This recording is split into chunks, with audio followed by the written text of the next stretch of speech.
2011, the state of Ohio sold Lake Erie Correctional Institution to Corrections Corporation of America, the nation's largest for-profit prison operator, for $72 million. It was the first state prison in the nation to be sold to a for-profit company. How have things been going?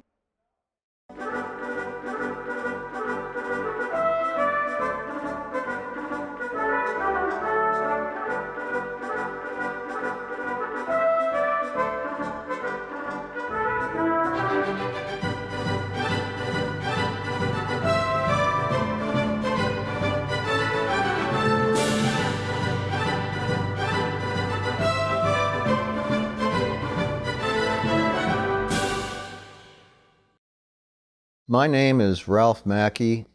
I live in North Olmsted, Ohio, with my wife Karen, and I have two sons, Ryan, age 24, and Jeffrey, age 21.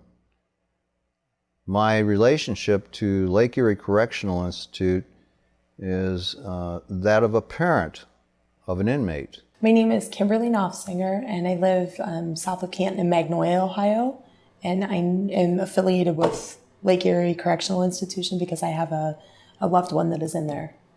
We've been together 13 years. We have two children together. He was incarcerated due to convictions for drug trafficking, and he will be spending 2.5 to 3 years in this state-run facility, or what was previously a state-run facility, which is now managed and owned by Corrections Corporation of America, a private sector prison operator. Ben has an addiction that he's been struggling with for a number of years. And one of the things that he was doing because he was unemployed was trying to get money to pay for his addiction. So he began going into homes and trying to get things to make money, credit cards and such.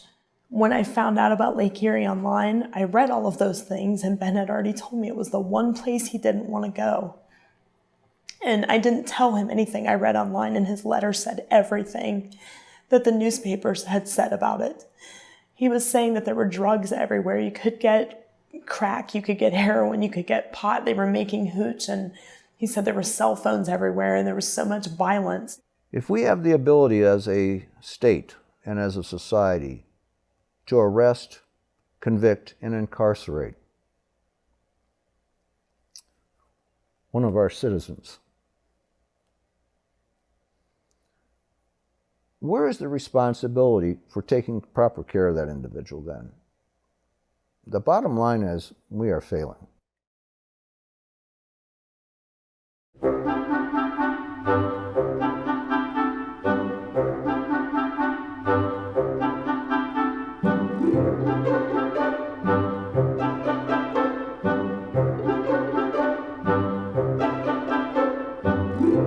Ohio is located on Lake Erie, at the northeastern tip of the state, just west of the Pennsylvania border.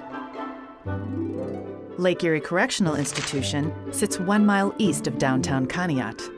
Under the terms of the sale, the new owner, Corrections Corporation of America, was no longer responsible for policing the prison's outer perimeter. Ohio transferred that responsibility to the local municipality of Conneaut. We very first heard that we might have to come up with the security and the outer perimeter patrol shortly thereafter after the sale. When it was a state-run prison, the State Highway Patrol did it. After that, it's in a municipality, and it's in our municipality, therefore it's our job to take care of it. It took a lot of fighting and a lot of screaming and a lot of begging to make sure that that wasn't going to happen, because like I said, with our budget here, everybody knows, what the governor's taken away from us already in local government funds. Our police force could not handle that kind of responsibility. In the first year, the city responded to almost 4 times as many prison-related calls as the previous 5 years combined. Serious concerns over the safety of his municipality led Mr. LaRouche to write a letter to Governor John Kasich. I begged him for help. That was the main goal, was just to make sure that he knew what his decision to sell that prison was going to do to our city. I know what he was trying to do for the state. I'm glad he saved a few dollars and put it back into the budget. But when it comes to the safety and security of my citizens, he was taking that away from them.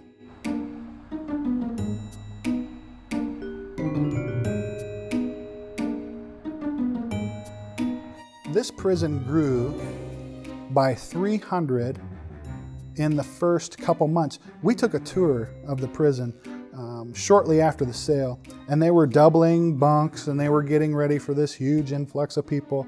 And right then you can see that there's obviously going to be a problem with the limited number of corrections officers that you have out there compared with this huge and growing number of inmates that you have. So did we think it was going to be a problem? Absolutely. And with the riots and with the fights and everything that's been happening in the past, it seems like it's something that they underestimated a bit. When CCA took over, they had this we know better than everybody else attitude, this very condescending way of talking to people. They thought that they just knew everything, and those of us that had been there for years didn't know anything. They basically said, we own this, we don't care what Ohio has to say about it. A lot of those people who worked at that prison were let go. They were said, well, you know, we'll give you the opportunity to reapply for your job. Well, if you were in the union for a long time and you were there for a long time and looking to make a big wage, I'm sorry, but we're hiring some guy off the street to take your job. Drugs and contraband inside the facility increased dramatically, with reports of it being thrown over the perimeter fence by the duffel bag for prisoners on the inside. When Ryan first arrived at Lake Erie Correctional Institute, he described the facility as totally unlike anything he could have imagined. You had inmates constantly high, constantly intoxicated. When you have that in a facility like that, people, they don't care. I mean, they're already going to act up. You know, you put somebody who's intoxicated, they're certainly going to act up even more. He said that drugs were routinely available within the prison. Anything that's available outside of the prison would be available also inside the prison. On a daily basis, he's asked if he wants to get high, if he wants to use something. He said it's surrounding him, it's everywhere. We had a lot less security personnel doing what they needed to do in terms of pat downs, searches. We had a lot of stuff coming out of maintenance and the OPI department where they did a lot of the recycling. We had DVD players this big, you know, that thick, getting snuck out. That shows that somebody's not even doing a pat down. He deserves to be in a setting of that nature, and I understand that he needs to pay for his crime, but when you have an addiction, the last thing that you need to be having in your life is to be surrounded with that. One of my favorite quotes from CCA was like, I'm not aware of any drug problems we have here. I'm like, you've got duffel bags coming over the fence. I don't see how you can have such a drastic increase, and I'm saying huge increase in drugs coming through there without some serious internal problems. Violence inside the prison skyrocketed.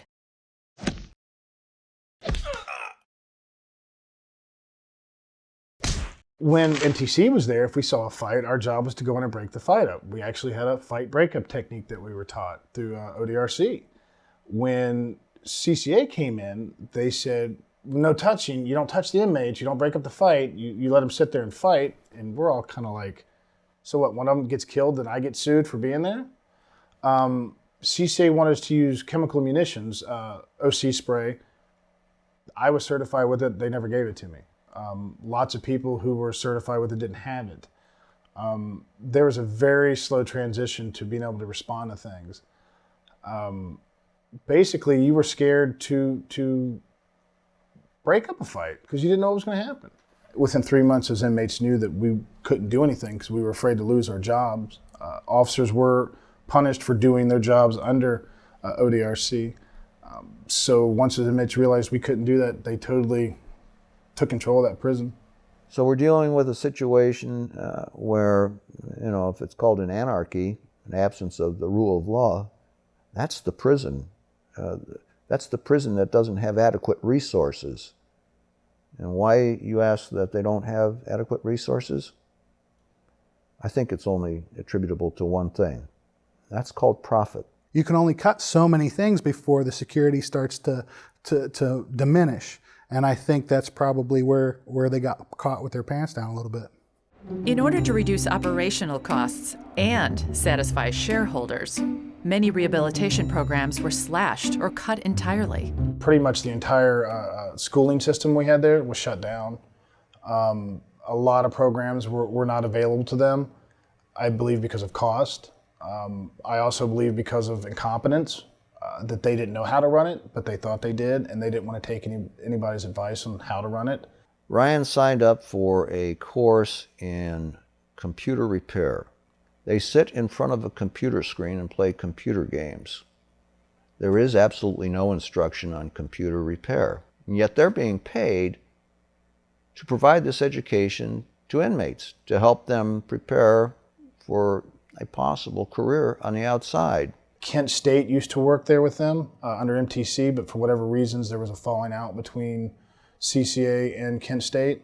So I called Kent State University in Ashtabula and asked them why it was they were not providing instruction at the Lake Erie Correctional Institute. And they said that the prison officials there decided to terminate the contract. I think that they want to spend as little as possible on the actual rehabilitation of an inmate, on the things that they need, because it affects their bottom line. The more you put in, the less you get out. So if they have to provide all of these different programs and all of these different things for all of these different individuals, they're going to make less and less money.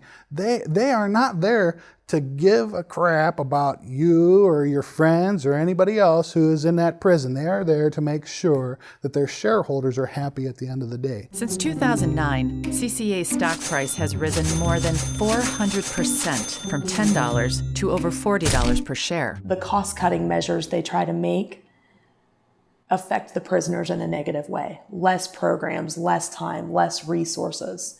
And if you have an institution that is meant to rehabilitate or correct, those are the things that should not be cut. At this rate, Ben is going to come back out no further along than the day he was sent in there. If more prisoners equals more profits, why would Corrections Corporation of America want to rehabilitate prisoners at all? People are going to get caught for doing things, and they're going to get in prison for doing things because that's how the current justice system is set up, and we send them away, and they're supposed to be in a place where they can get help for some of those issues. And I think as a citizen, you expect that. I think you really want to believe that that's what's happening behind those walls. But in a sense, they're turning these people loose. They're letting them go into free society, and how are they supposed to make a living? How are they supposed to do the things? They've learned probably to be better criminals in prison than what they were when they went in. It doesn't seem like the experiment has worked. Corrections Corporation of America is reimbursed on a per diem basis for every prisoner they maintain. This is like keeping a warehouse of people. Every bed day is billed at a certain per diem rate. So why would there be any incentive to grant anybody a request to transfer to a state facility? Or why would there be any incentive to recognize, good and proper behavior by any inmate if it would gain him early release? You're in the business to make a profit. Do you want those people rehabilitated? I would hope as a human being, you want those people to be rehabilitated. As a profiting entity, as a business, I think you're going to take as many bad people as you can get because that's where your money's coming from. So I think it's a definite conflict of interest, I would say, when it comes down to a private entity owned prison, when their regards are different for what the prison is supposed to do as a whole. We had a medical department there, and they usually made decisions. It started to get to the point where some of the upper management were questioning those decisions, whether we needed to take somebody out or not. I personally believe it was, do we need to send this person out because of the cost? And that's the feeling I got listening to the way they were questioned in the medical department. I saw inmates severely neglected. There was a very big problem in the beginning with medication not being there. MTC had a computer system set up and everything was monitored that way.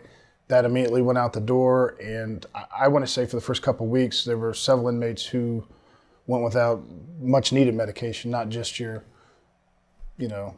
run-of-the-mill medication. We're talking blood pressure medication, psych medication. In February of 2013, a scathing inspection by Ohio's Correctional Institution Inspection Committee revealed that the staff lacked control of the prisoners. Policies and procedures were inconsistently followed. Officers avoided confrontation, and a high rate of prisoner idleness was observed. When CCA comes in and they have multi-million-dollar, backing, you would expect that they would come in and they would know what they were doing.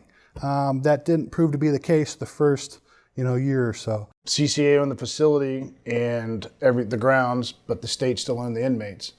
There was a lot of confusion. We never knew who to ask, and one of the biggest things is we had, 7 head management, and they're all telling us different things. We were talking about how hot it's going to get in the summer, and CCA said, well, why don't you just turn on the air conditioning in the dorms? They don't have air conditioning. How do you spend that much money on a facility and not know some of the basics, that directly affect your inmates and their attitudes? It gets hot in those dorms in the summertime, and when people get hot, they get angry.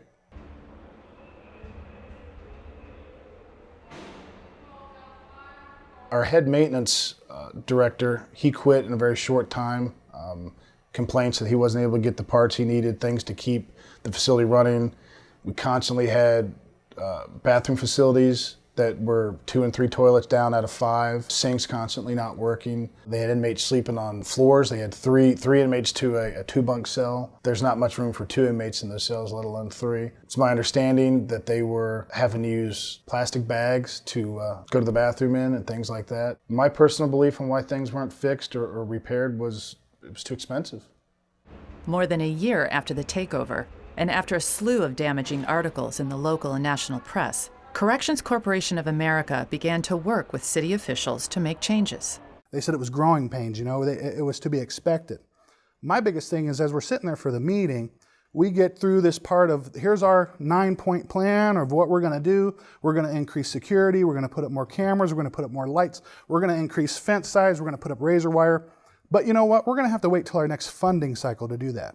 And that blew my lid. That was it. My citizens here aren't going to wait for your next funding cycle for you to provide security and adequate security for your prison that you're making millions of dollars on.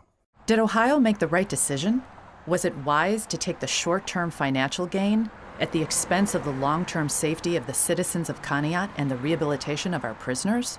If you're going to go through the process and pad the pockets of the state government with this kind of sale, then you need to make sure that there are safeguards in place. And when this very first happened, that wasn't done. That was not done. I think they just thought that it was going to sell. CCA was going to come in. It was going to be a seamless takeover. They've done it before, so why wouldn't it happen? Well, it didn't happen here, and that's kind of where we're at. The most shocking thing that I've seen in the articles and the crime rates that have risen since this institution has become privatized, all of those things are shocking to me. I saw something like 238% the crime rate rose in that area and within the prison since this privatized institution took over. What appalled me even more is when you get on Lake Erie's website that they just got accredited again.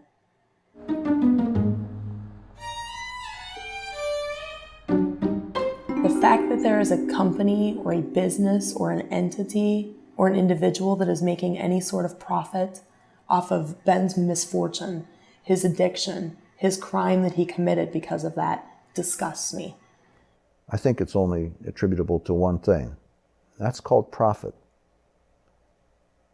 And that kind of profit, I would say, is not the American way of doing things. But somebody else is trying to tell us that it is. I see it as a company that's looking at its bottom line, and when anything looks at its bottom line, that's all they care about.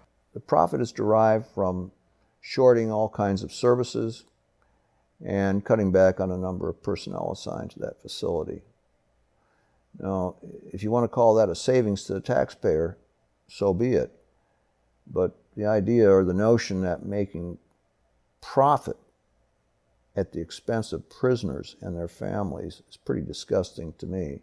If you're looking at dealing with the overall of it. And whether I as an individual believe that we should be treating inmates as cattle and selling them and buying them and making sure that our prison is full of as many people as we can cram into a little space so we can make the most amount of money that we possibly can, there's something seriously wrong with that. People are people. They're in there, they're paying their debt to society regardless of what they did. Should they be a bargaining chip? Should they be used as profit? Should they be seen as dollar signs? I think when we as a community and as a nation have come to that point, something has went seriously wrong.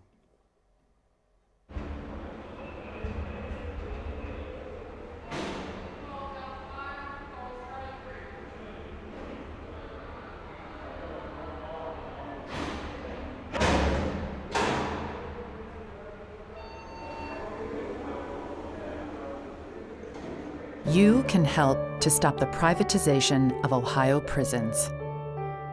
Legislation is pending that will hold for-profit prisons accountable.